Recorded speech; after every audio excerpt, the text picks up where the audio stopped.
অবশেষে পুরনো পদ্ধতিতে ফিরছে পঞ্চম শ্রেণীর বৃত্তি পরীক্ষা। ক্লাসের বাছাই করা ও আগ্রহী শিক্ষার্থীরা সুযোগ পাবে বৃত্তি পরীক্ষায় অংশ নেওয়ার। গত বছর আওয়ামী লীগ সরকার বৃত্তি পরীক্ষা না নেওয়ার ঘোষণা দিয়েছিল। 2023 খ্রিস্টাব্দে 8 আগস্ট প্রাথমিক ও গণশিক্ষা মন্ত্রণালয়ের আন্তঃমন্ত্রণালয়ে এক সভায় এ সিদ্ধান্ত হয়।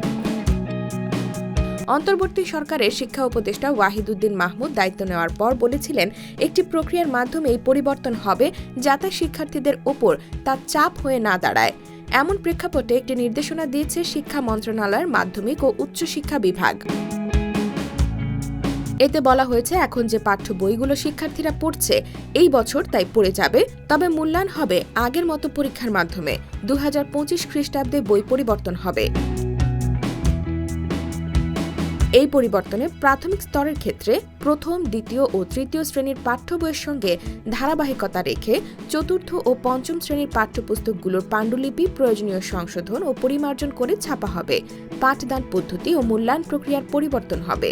মূল্যায়ন পদ্ধতি যতদূর সম্ভব 2012 খ্রিস্টাব্দের শিক্ষাক্রমের মতো হবে, অর্থাৎ এই ক্ষেত্রে এবছর বই না বদলালেও পরীক্ষার মাধ্যমে শিক্ষার্থীদের মূল্যায়ন হবে, যা বর্তমান শিক্ষাক্রমে ছিল না।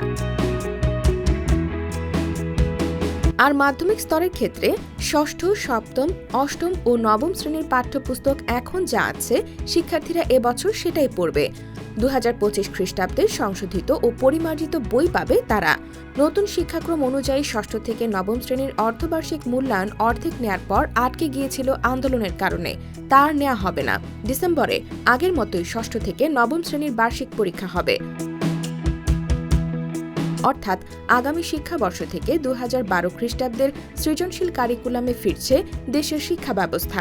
এতে প্রাথমিক ও মাধ্যমিকের 7টি শ্রেণীর শিক্ষার্থীদের এই কারিকুলামের পাঠ্য বই দেওয়া হবে, আর প্রাথমিকের 3 শ্রেণীর বই থাকবে চলতি শিক্ষাবর্ষের নতুন শিক্ষাক্রমের আদলে।